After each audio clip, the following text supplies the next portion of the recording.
So I want you to imagine a roaring wall of mud, like thousands of tons of completely saturated earth, rock, and debris just plummeting down a steep mountainside in Japan. Right, just absolute brutal physics in motion. Exactly. Gravity, mass, kinetic energy, all of it merging into this force that just flattens literally everything in its path.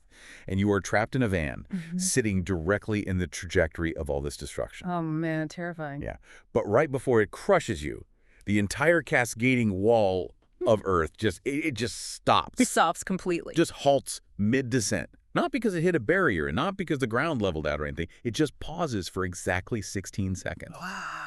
I mean, it's like a literal pause button on reality, just long enough for you to open the door, step out, and walk away unharmed. And then the pause button is released, and the destruction just resumes. I mean, a story like that, it really shakes the absolute foundation of how we understand our reality. It really does. Because we take an enormous amount of deep psychological comfort in the predictable mechanics of the world. Like gravity pulls mass downward, fire consumes available fuel, kinetic energy transfers in ways we can predict. Right. The rules are the rules. Exactly. So when those mechanics suddenly just suspend themselves without any observable scientific cause, it totally forces us to confront this really terrifying but also kind of exhilarating boundary. Yeah. You have to ask, at what point do we stop calling an event a statistical anomaly and start considering like a literal override of the physical rules that govern the universe? And that specific boundary is exactly where we are heading in this deep dive. Yes, we are. Today we are exploring an essay titled Revelations from Two Miraculous Events Showing the Greatest Creator's Presence. It was written by Shufeng on January 18, 2025, and translation edited by Kinyu. It's a really fascinating piece of writing. It is. Our mission as we look at this text is to unpack how the author uses two highly specific, highly publicized, recent natural phenomena events that, seemingly defy the laws of physics to argue for the literal active intervention of a creator. Right. And perhaps more importantly, we need to examine how he uses these events to completely dismantle the way you and I prioritize our daily lives. Yeah, and the author builds this argument by first pointing out a major blind spot in human perception. Okay, tell me more about that. So Shuofeng's core premise is that the creator actually reveals himself constantly, like every single day. Really? Every day? Yeah.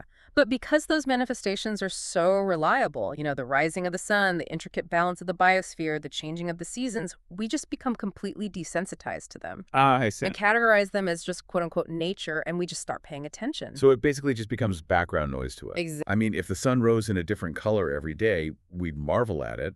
But because it happens on a strict schedule, we just assume it's a mechanical guarantee. That is precisely the point the author is making. And because we ignore the everyday miracles, Shuofeng argues that it takes extreme, violent anomalies to snap us out of our complacency. It takes something drastic. Right. It takes events that so blatantly, so aggressively defy the established physical laws of the material world that we cannot simply look away or, just chalk it up to a rounding error in a physics textbook. So let's dig into the actual mechanics of the events that triggered this essay, starting with that mudslide I mentioned at the top of the show. Let's do it.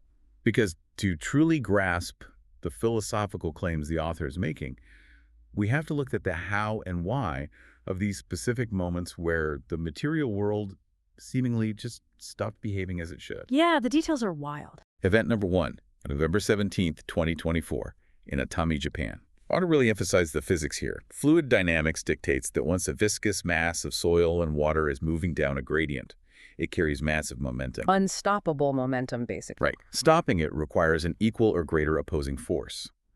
But the details highlighted in Shuofeng's essay note that this mudslide paused inexplicably. 16 seconds of suspended animation.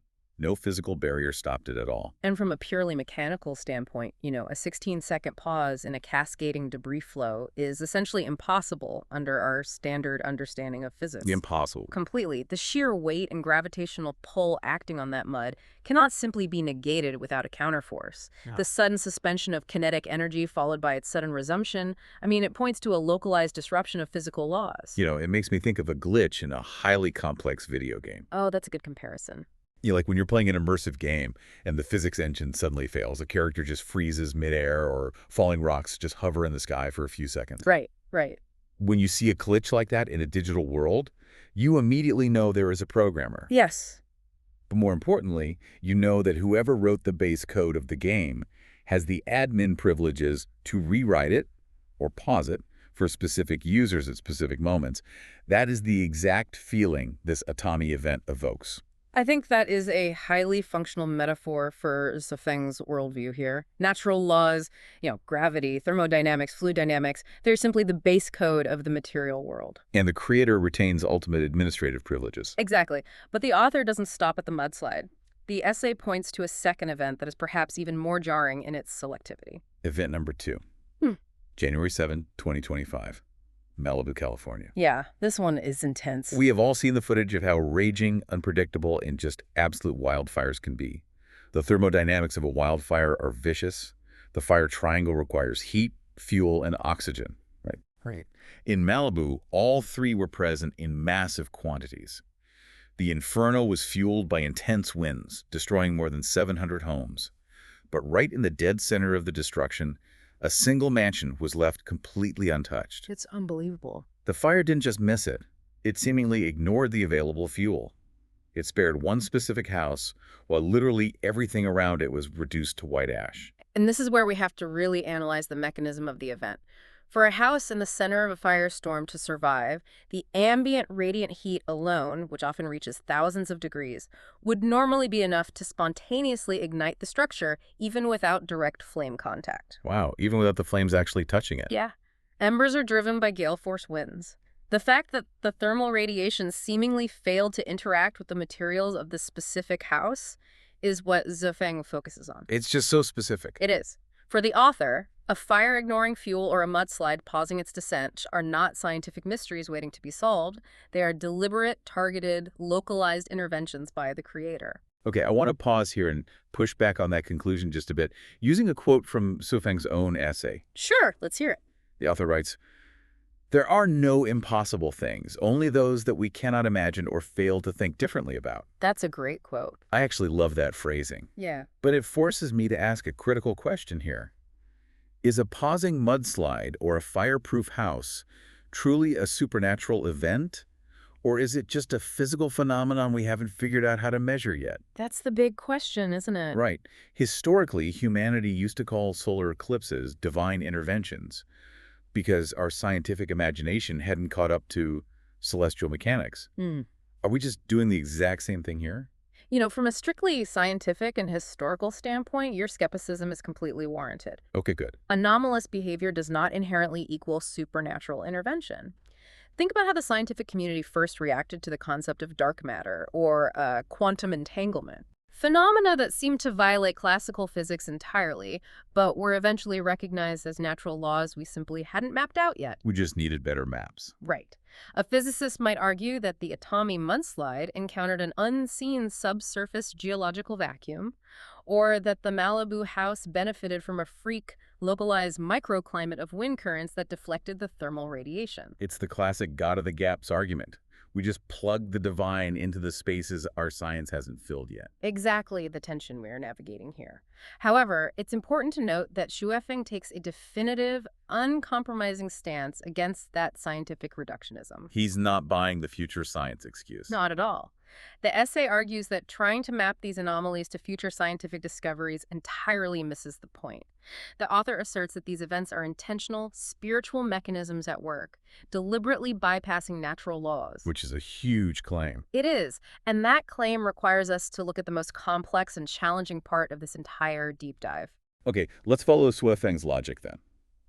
If we accept the premise that these are not scientific flukes, if we accept that a programmer stepped in and actively paused the physics engine for that mudslide and actively rewrote the thermodynamics around that Malibu mansion, it begs a highly uncomfortable question. Very uncomfortable. Why those specific people? Why did the admin privileges protect that one van driver in Japan?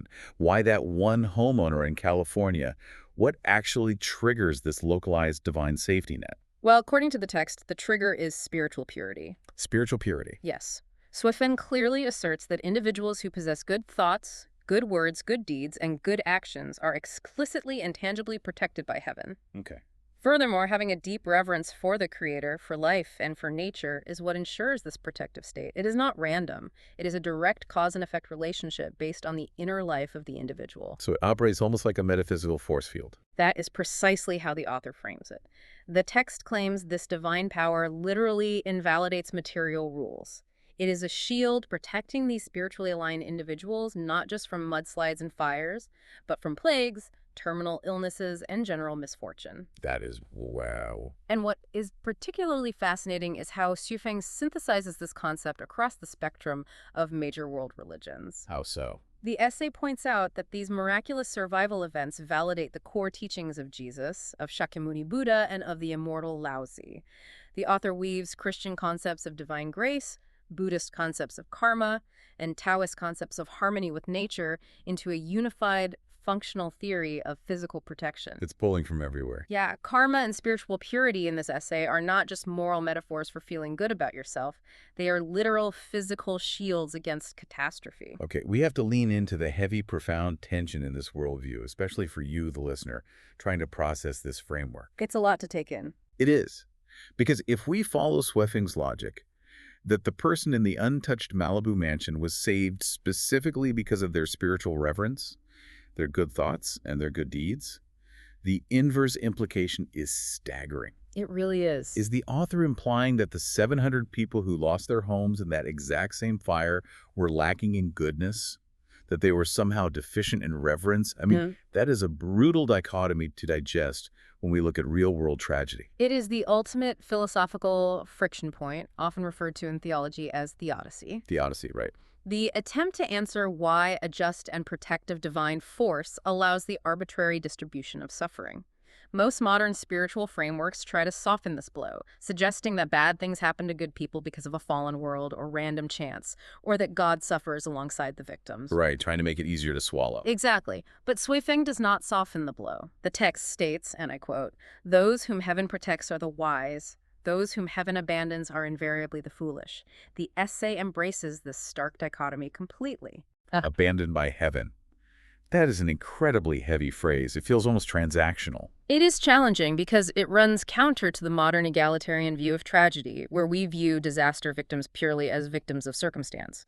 But we have to look closely at how the author defines the foolish. Okay, how does he define it? In the context of this essay, foolish does not necessarily mean evil or malicious. It means being entirely consumed by the material world. Oh, I see. It means placing all your faith, energy, and reverence into human constructs, wealth, status, physical safety, rather than cultivating the soul. For Xuefeng, the untouched house and the paused mudslide are absolute, undeniable proof that this spiritual mechanism is the only true security that exists. The text quotes an ancient wisdom, "Heaven's mechanisms are the most profound." And the second half of that quote is the kicker. What use is human ingenuity? Yes. Heaven's mechanisms are the most profound. What use is human ingenuity?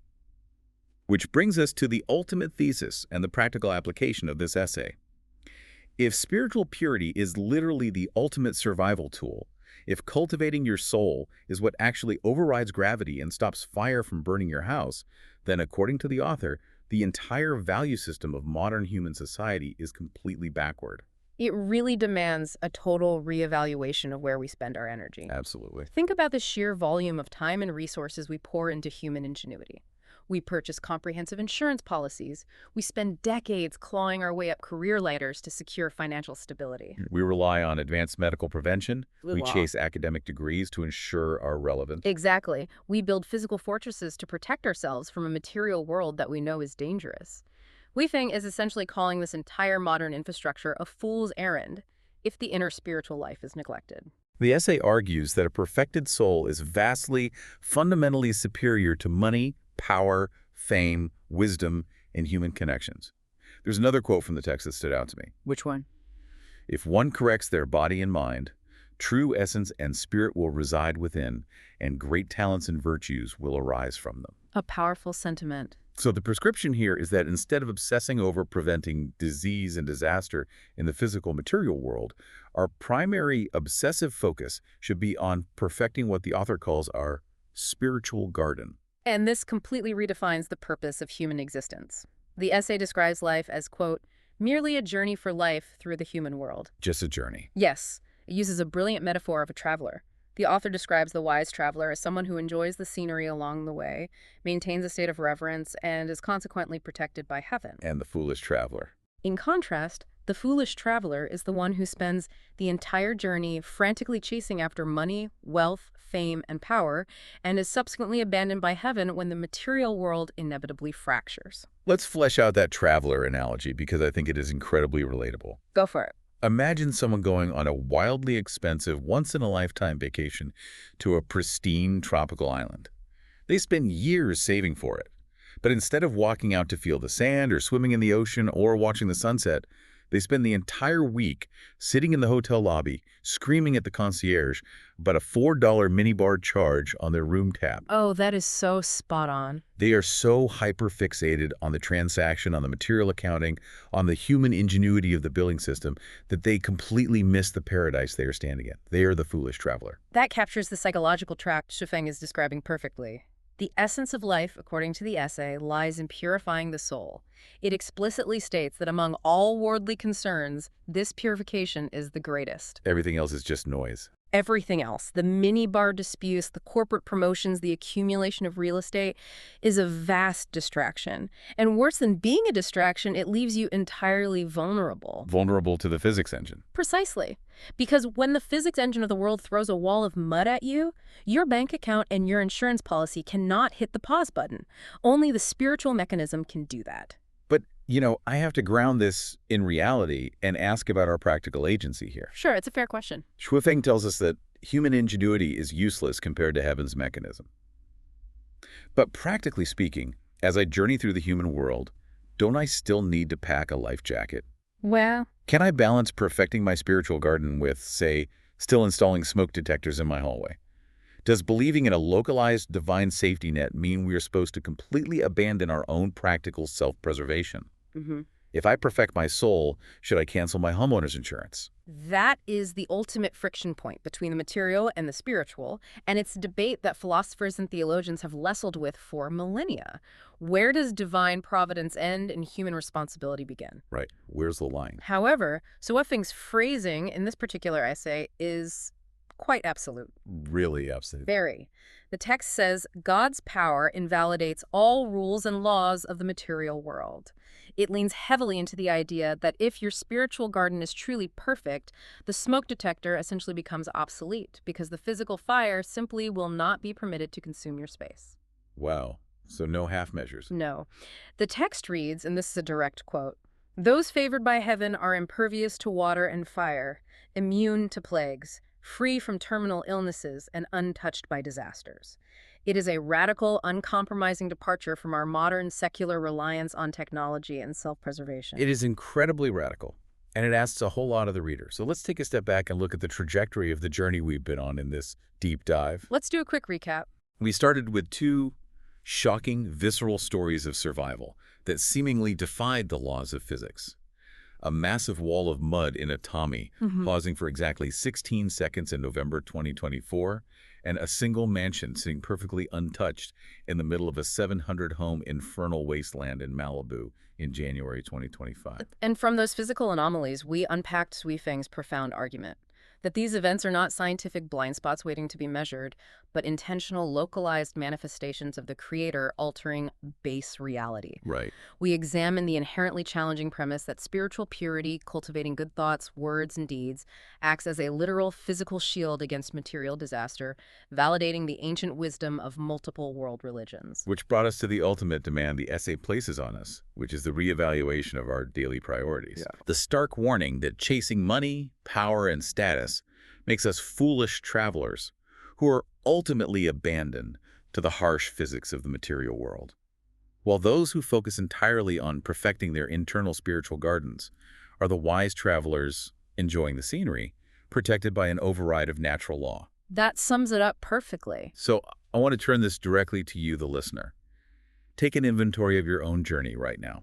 Are you caught up in the frantic, exhausting chase for wealth and material security? Are you the traveler screaming at the hotel staff over the bill? It's an easy trap to fall into. It really is.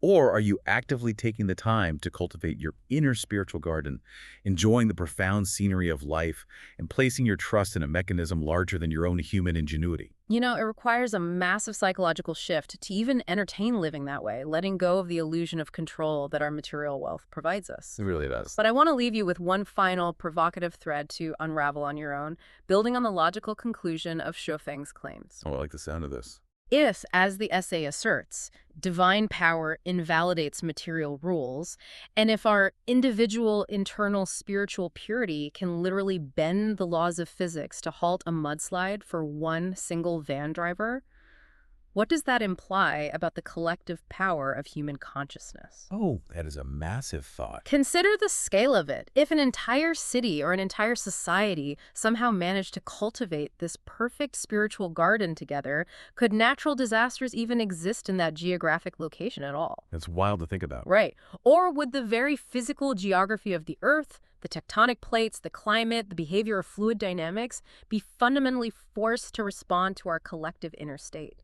If one single person's reverence can command a wildfire to stop at their property line, what could a million people's reverence do to the very fabric of reality itself? Now that is a glitch in the physics engine worth thinking about. Until next time, keep diving deep.